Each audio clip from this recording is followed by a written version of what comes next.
Hello friends, welcome back to my channel. நம்ம இன்றைக்கி ஒரு லஞ்ச் பாக்ஸ் ரெசிபி தான் செய்ய போகிறோம். வாங்க எப்படி செய்யலான்னு பார்க்கலாம். அதுக்கு தேவையான பொருள்லாம் என்னென்னு பார்த்துடலாம். ஒரு 4 சின்ன வெங்காயம், 4 பூண்டு, ஒரு துண்டு இஞ்சி, கொத்தமல்லி இலையோட தண்டு, கொஞ்சமாக புதினா, பெரிய வெங்காயத்தில் 2 மீடியம் சைஸ் வெங்காயம் எடுத்து உரித்து வச்சுருக்கேன். அப்புறம் கொஞ்சமாக கொத்தமல்லி தழை, கொஞ்சமாக புதினா தழை, ஒரு தக்காளி சேர்த்துருக்கேன். குயிக் அண்ட் ஈஸியாக செஞ்சிடலாம் இந்த பிரியாணி. இன்றைக்கி லஞ்ச் பாக்ஸ் கொடுத்து வர்றதுக்காக தான் இது செஞ்சுருக்கேன். வாங்க எப்படி செய்யலான்னு பார்க்கலாம். அதுக்கு ஃபஸ்ட்டு நம்ம அரைச்சிடலாம். பூண்டு, வெங்காயம், ஒரு துண்டு இஞ்சி, நம்ம கட் பண்ணி வச்சுருந்த கொத்தமல்லியோட தண்டு அப்புறமா கொஞ்சமாக புதினா சேர்த்து நல்லா பேஸ்ட்டாக அரைச்சிக்கலாம். பிரியாணிக்கு நல்லா வாசமாகவும் நல்லா டேஸ்ட்டாகவும் இருக்கும்.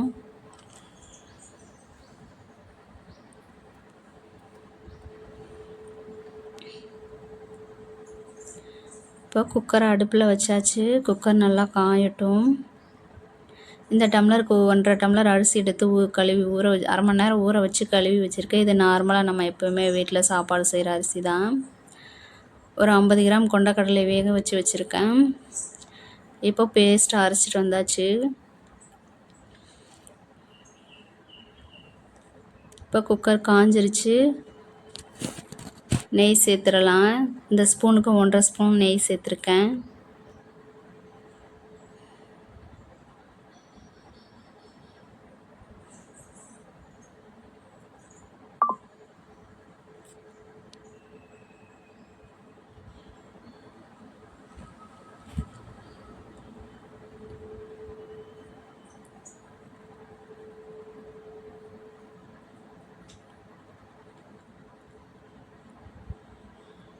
ரெண்டு ஸ்பூன் அளவுக்கு ஆயில் சேர்த்துக்கலாம்.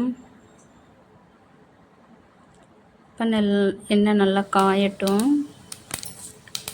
எண்ணெய் நல்லா காஞ்சிருச்சு. இப்போ அரை ஸ்பூன் சோம்பு சேர்த்துருக்கேன். சோம்பு நல்லா பொரிஞ்சிருச்சு. அப்புறமா பிரிஞ்சி இலை, ஒரு சின்ன துண்டு பட்டை, கல்பாசி, 2 ஏலக்காய், 4 கிராம்பு, ஒரு அன்னாச்சி பூ சேர்த்துருக்கேன். இது நல்லா பொரியட்டும். அப்புறமா வெங்காயம் சேர்த்துக்கலாம்.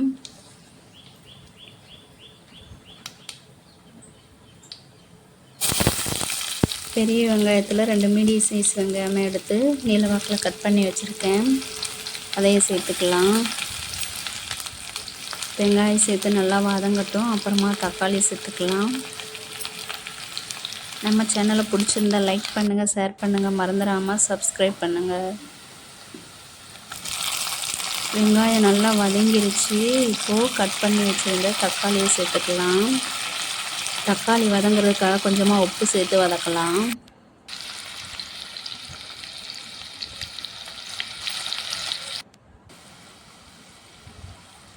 இப்போ தக்காளி ஓரளவு நல்லா வதங்கிருச்சு. இப்போ கொத்தமல்லி தழையும் புதினா தழையும் சேர்த்துக்கலாம்.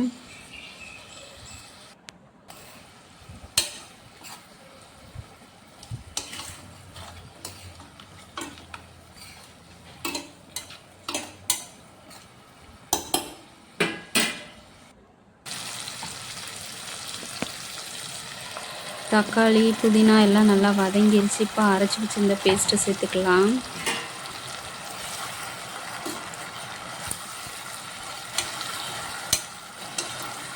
இஞ்சி பூண்டோட பச்சை வாசனை போகிற வரையும் நல்லா வதக்கிக்கலாம்.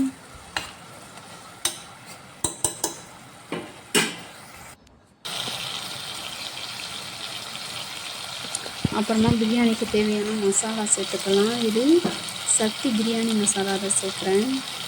இந்த ஸ்பூனுக்கு ஒரு 2 ஸ்பூன் பிரியாணி மசாலா சேர்த்துருக்கேன். மசாலா சேர்த்து நல்லா வதங்கட்டும்.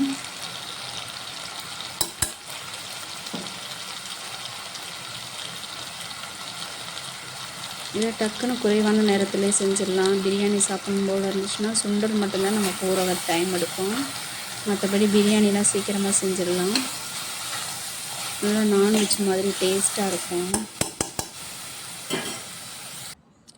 லஞ்ச் பாக்ஸுக்கு இதை கொடுத்து விட்டோன்னா சாப்பாடு மிச்சமே வராது. சாப்பிட்டு வந்துடுவாங்க பசங்க. இப்போது வேக வச்சுருந்த சுண்டலை சேர்த்து நல்லா வதக்கிடலாம் மசாலாவோடு சேர்த்து.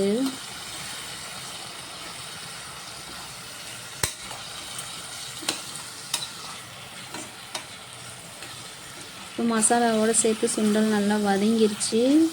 நம்ம கழுவி வச்சுருந்த அரிசியை சேர்த்துக்கலாம்.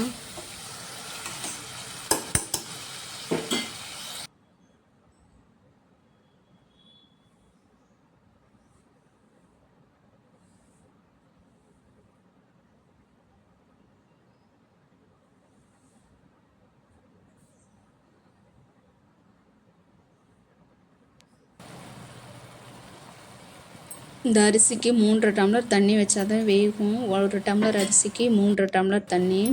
இப்போ நம்ம 1.5 டம்ளர் அரிசி வச்சுருக்கோமா, இப்போது 5.25 டம்ளர் தண்ணி சேர்த்துருக்கேன். தண்ணி நல்லா கொதிக்கட்டும். கொதித்ததுக்கப்புறமா மூடி போடலாம்.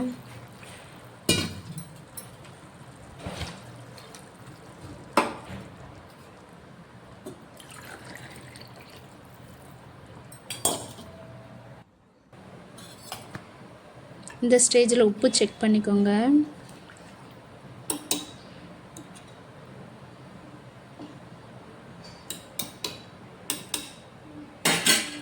இப்போது தண்ணி நல்லா கொதிச்சு வந்துடுச்சு.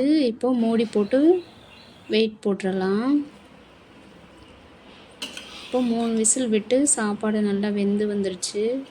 பிரியாணி ரெடி ஆயிடுச்சு. சுண்டல் பிரியாணி ரெடி. இன்றைக்கி வெள்ளிக்கிழமையாக இருந்துச்சுன்னா திடீர்னு பிரியாணி சாப்பிடும் போல் இருந்துச்சுன்னா நான்வெஜ்லாம் செய்ய முடியாதுல்ல. அதனால் டக்குன்னு இந்த மாதிரி சுண்டல் மட்டும் ஊற வைக்கிறதுக்கு தான் டைம் எடுத்துக்கும். மற்றபடி டக்குன்னு பிரியாணி செஞ்சு நம்ம சாப்பிட்றலாம். நல்லா டேஸ்ட் அண்ட்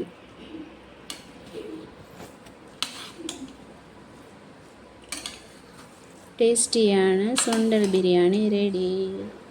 நம்ம சேனலை பிடிச்சிருந்தா லைக் பண்ணுங்கள், ஷேர் பண்ணுங்கள், மறந்துடாமல் சப்ஸ்கிரைப் பண்ணுங்கள்.